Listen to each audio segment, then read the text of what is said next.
Salam jumpa bagi kita semua. Kembali kita masuk kepada pindi pembelajaran kita pada kali ini, yaitu materi IPA mengenai panas dan suhu. Kita mulai langsung saja ya. Panas. Panas merupakan suatu bentuk energi yang dapat berpindah dan dapat menyebabkan perubahan suhu. Nah, dari mana datangnya panas itu? Ya, panas itu datang dari sumber energi panas, yang artinya benda-benda yang dapat menghasilkan energi panas itulah yang disebut sebagai sumber energi panas. Contohnya matahari. Matahari merupakan sumber energi panas terbesar di dunia. Kemudian ada juga dua buah benda yang saling bergesekan. Contohnya kedua telapak tangan kita bila digesek-gesekkan maka akan terasa panas. Lalu api, kompor, lilin, setrika yang dinyalakan, magma dan lava, uap panas dan lain-lain. Ini juga merupakan sumber energi panas ya. Nah, lalu apa manfaat energi panas itu sendiri? Nah, kita sudah tahu banyak sekali manfaat dari energi panas yang dipergunakan untuk kebutuhan manusia. Energi panas bagi tumbuh-tumbuhan ini berfungsi untuk membantu proses fotosintesis, yaitu memasak makanan dalam tumbuh-tumbuhan. Sementara bagi manusia sendiri, energi panas itu dapat menerangi bumi sehingga udara di bumi menjadi hangat. Ini merupakan manfaat energi panas matahari. Kemudian dapat dimanfaatkan juga untuk mengeringkan padi apabila sudah selesai dipanen, mengeringkan garam, yaitu tambak garam, mengeringkan ikan asin, bahkan untuk menjemur pakaian yang basah.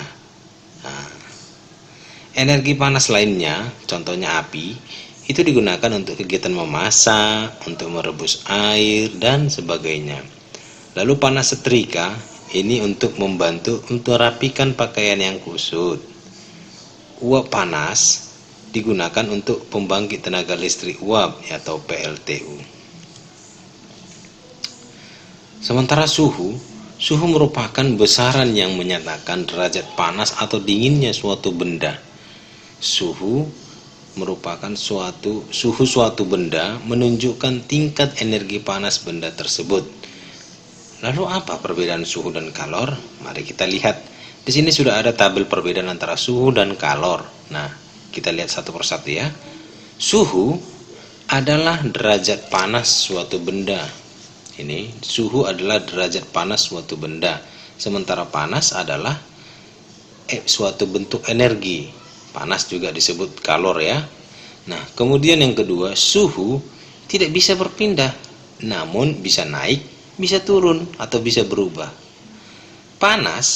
Sementara panas atau kalor ini bisa berpindah dari benda yang satu ke benda yang lain. Masih ingat kan cara perpindahan panas? Iya, ada 3 cara: konduksi, konveksi, dan radiasi. Perbedaan berikutnya yaitu suhu dapat diukur dengan termometer, sementara panas atau kalor ini diukur dengan menggunakan kalorimeter.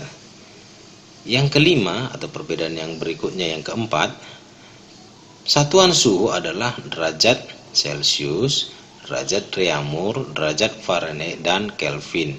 Nah, untuk di Indonesia sendiri umumnya kita menggunakan satuan derajat Celcius ya. Masih ingat enggak? Kalau kita demam maka digunakanlah termometer. Nah, termometer ini akan menunjukkan derajat panas kita dalam satuan Celcius. Sementara untuk satuan panas adalah kalori atau joule.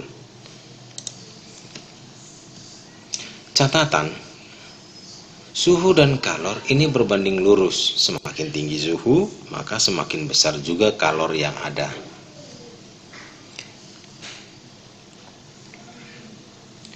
Perubahan suhu.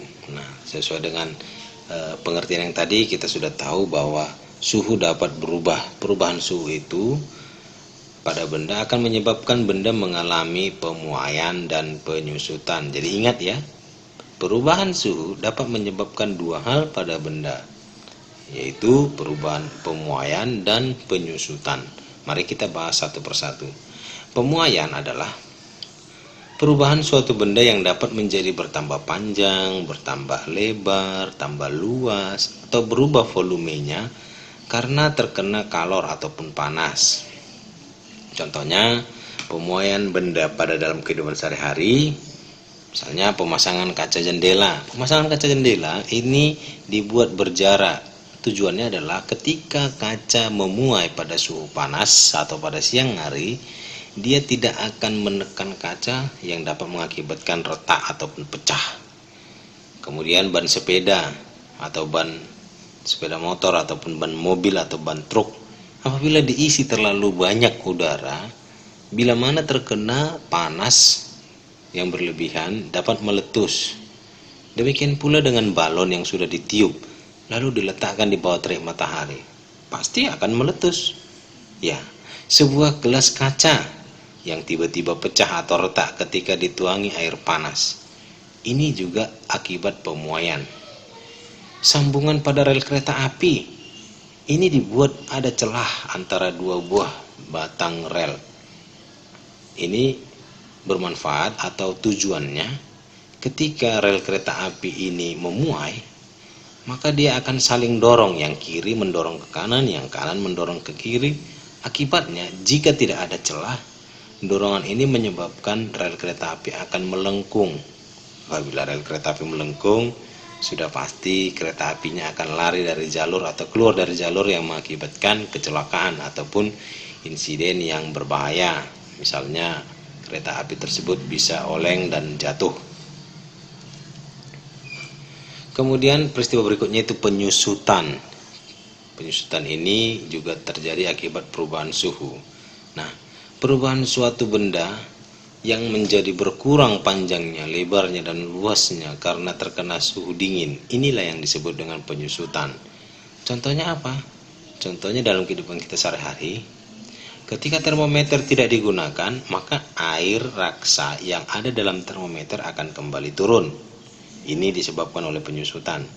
Kemudian pemasangan kawat atau kabel telepon dan kabel listrik ini dibuat agak kendur dan tidak tegang.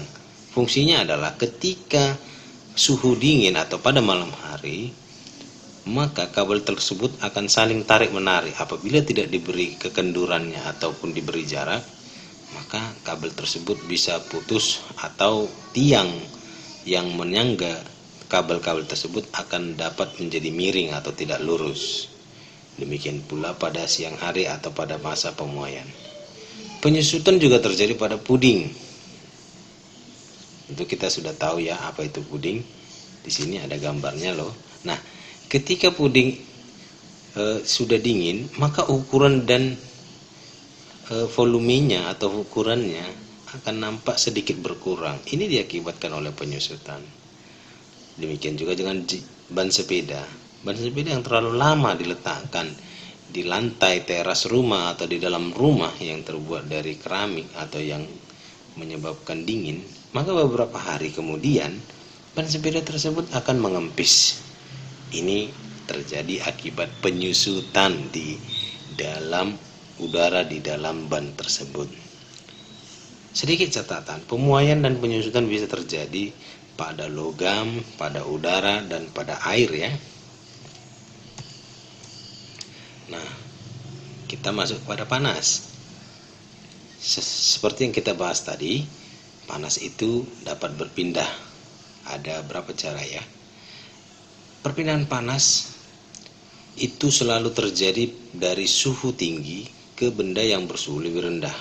Caranya ada 3, yaitu konduksi, konveksi, dan radiasi. Satu persatu akan kita bahas. Yang pertama adalah konduksi atau antaran. Konduksi merupakan cara perpindahan panas melalui zat perantara. Ingat, perpindahan panas melalui zat perantara. Jadi dia menggunakan zat perantara seperti benda padat, tetapi yang berpindah itu hanya energi kalor, hanya energi panasnya saja. Lalu zat perantaranya tetap di tempat, tidak pindah kemana-mana.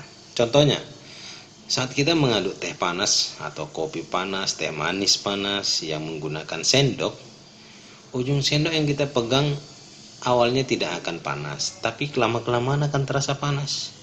Hal ini membuktikan bahwa panas merambat melalui sendok.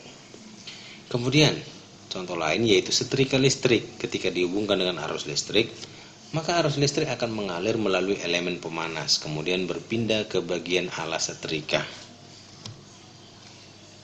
Perpindahan panas berikutnya yaitu konveksi. Konveksi merupakan perpindahan panas yang disertai dengan perpindahan zat perantaranya. Berarti konveksi menggunakan zat perantara ya. Nah, jadi zat perantaranya ikut berpindah. Tidak hanya energi panasnya, tetapi zat perantaranya juga ikut berpindah. Umumnya peristiwa perpindahan kalor secara konveksi terjadi pada zat cair dan zat gas. Contohnya yaitu pada peristiwa merebus air hingga mendidih. Air yang awalnya dingin, ketika dia mendidih akan ikut naik yang menjadi uap.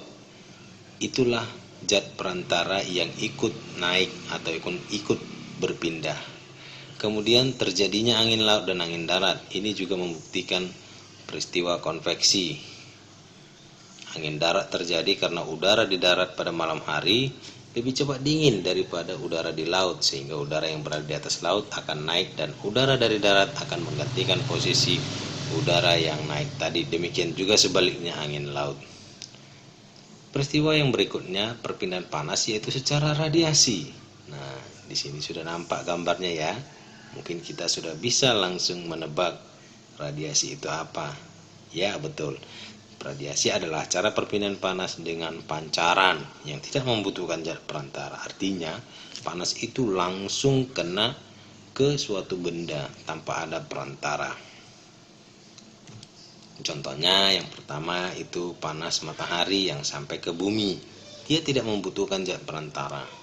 Contoh yang lain panas api unggun yang langsung kena ke tubuh ketika kita menyalakan api unggun pada malam hari. Nah,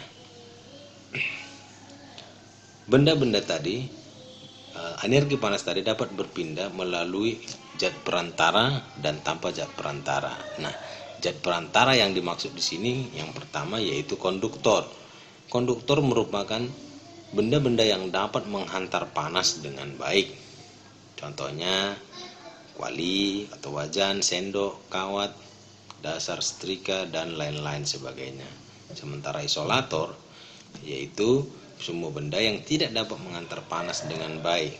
Contohnya kayu, kain, karet, plastik, dan kertas.